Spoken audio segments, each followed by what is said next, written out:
Donc nous abordons aujourd'hui la deuxième série de TD d'optique pour le semestre 2 des filières SMA, SMP, SMC. Alors cette série va concerner globalement donc encore la notion de chemin optique, le principe de Fermat, les lois de Descartes, la réflexion plane et la réflexion sphérique. On commence par le premier exercice. Donc je lis l'énoncé. Un rayon lumineux dont l'angle d'incidence est de 35 degrés traverse un verre plein d'eau d'indice 1,33 le long de son diamètre. Le verre a un diamètre intérieur de 6 cm et possède des rebords de 6 mm d'épaisseur dont l'indice de réfraction est 1,5. Première question, quelle sera la valeur de l'angle de réfraction à la sortie du verre? Deuxième question, quelle distance verticale le rayon aura-t-il parcouru entre son point d'entrée et son point de sortie du verre? 3. Calculer le chemin optique entre son point d'entrée et celui de sortie. Alors, pour répondre aux questions, je reprends le schéma en plus clair. Donc, je considère le verre, je considère le premier bord et le deuxième bord. Normalement, on a cette situation qui ressemble à ça. Le diamètre intérieur, c'est celui-là. Et le diamètre des rebords, l'épaisseur du rebord, elle est de 6 mm. Donc, je considère l'indice N1, c'est 1. L'indice N2, c'est le verre. L'indice N3, c'est l'eau. La même chose. Ici, j'aurai N2 et ici, j'aurai N1. Et je considère, donc le rayon, je change de couleur. Je considère un rayon incident. Donc, la source est S au point I. Je représente ma normale. Et donc, je passe de l'air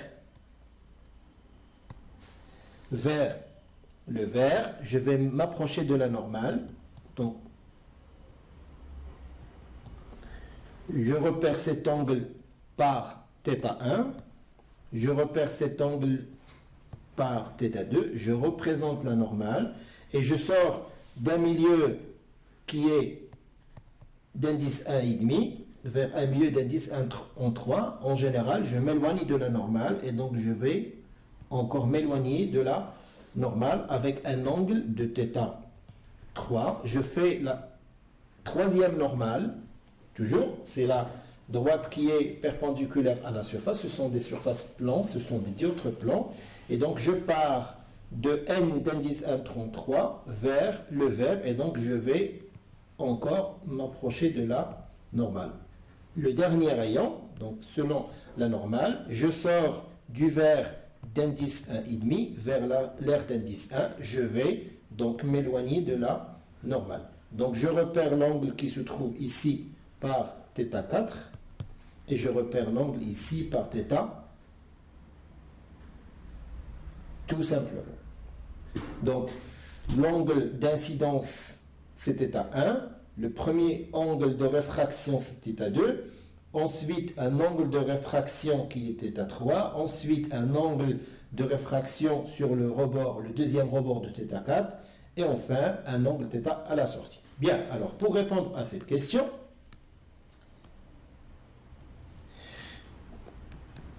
je vais écrire les lois de Descartes sur les surfaces. Donc j'ai cette première surface, deuxième surface, troisième surface et quatrième surface. Donc la loi de Descartes va me donner donc N1 sinus θ1 égale à N2 sinus θ2. Ensuite, l'angle qui est θ2 de réfraction, c'est le même angle qui est d'incidence sur la deuxième face plane. Et j'aurai donc N2 sinus de θ2 est égal à N3 sinus de θ3. Alors, le θ3 que j'ai ici, c'est le même angle que j'ai ici, c'est aussi θ3. Donc, ça devient un angle d'incidence pour la troisième face, et j'aurai donc N3 sinus de θ3 est égal à N2 sinus de θ4. Et donc, l'angle θ4 qui se trouve ici, c'est aussi l'angle d'incidence sur cette cette face. Et donc j'aurai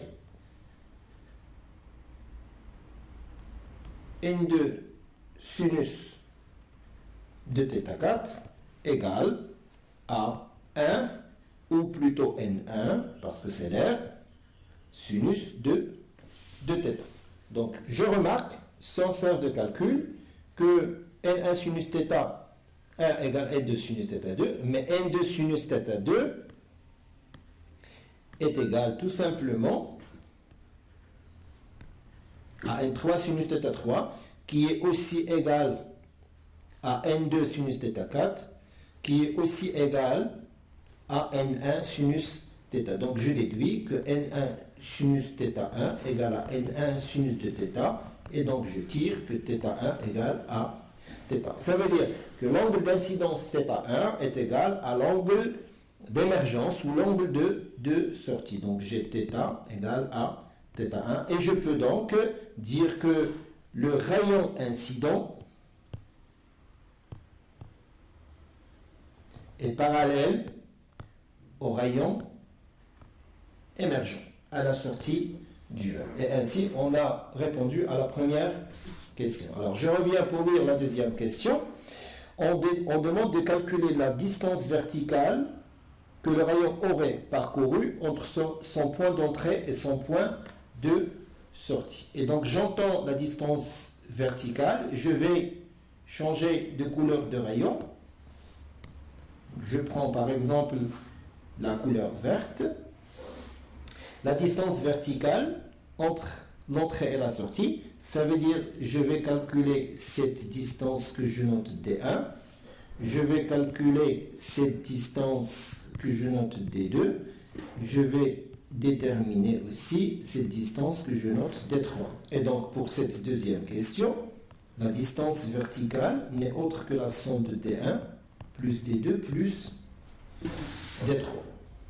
Alors, j'ai des triangles, donc je vais considérer le premier triangle. J'ai I, et donc le premier triangle qui se trouve ici, où normalement j'ai la tangente de θ2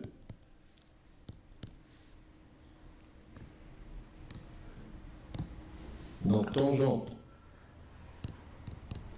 de θ2 est tout simplement égale à D1 sur D. D, c'est l'épaisseur du rebord du côté du verre.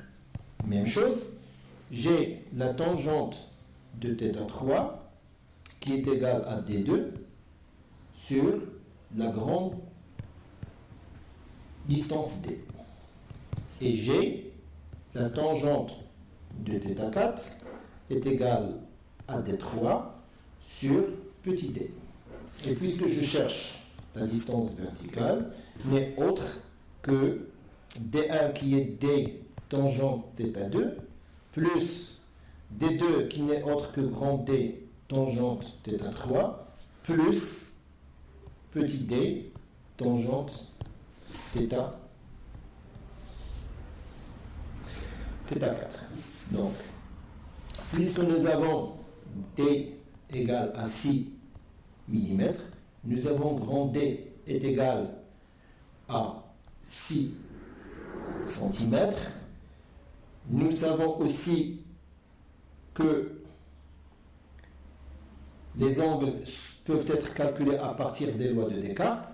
Donc, d'après la première relation, je peux écrire que N1 sinus de θ1 égale à N2 sinus de θ2, ce qui me donne sinus de 35, parce que j'ai un angle d'incidence de 35, est égal à 1,5 sinus de θ2. Donc je peux tirer θ2.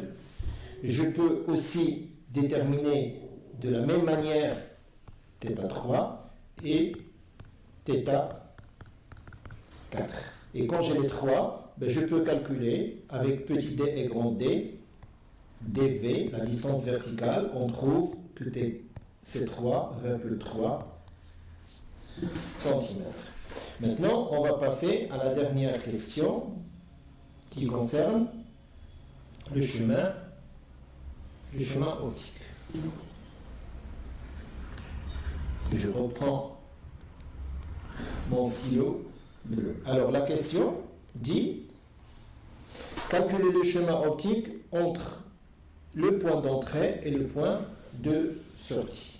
Normalement, donc si on refait un schéma,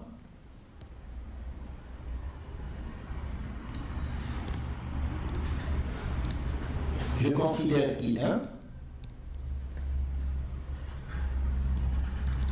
donc j'ai première réfraction, ensuite deuxième réfraction, troisième, et puis l'émergence. Donc je considère I1, je considère I2, je considère ce point I3 et je considère ce point I4. Donc mon chemin optique n'est autre que I1, I4, et c'est tout simplement I1, I2, plus I2, I3, plus I3, I4. Donc j'ai 3 parcours à calculer. Vous savez que le chemin optique, c'est le produit de l'indice fois la distance parcourue. Donc I1, I2 va être tout simplement N2, I1, I2. I2, I3 va être N3, I2, I3. Et I3, I4 va être N2, I3, I4. Donc c'est mon chemin optique. Donc je peux aussi calculer I1, I2.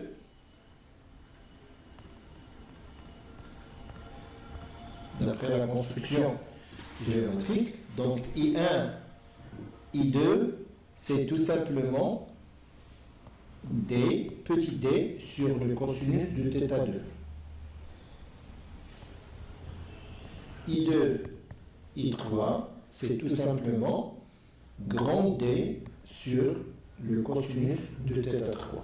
Et finalement, I3, I4, c'est petit d sur cosinus de θ4. Dans la question précédente, nous avons déterminé θ1, θ2, θ3 et θ4, sachant que θ1 est toujours égal à 35 degrés et θ à la sortie est égal à 35 degrés. Donc, comme j'ai petit d, grand D et petit d, je trouve que le chemin optique, en faisant l'application numérique, c'est 10,78 cm.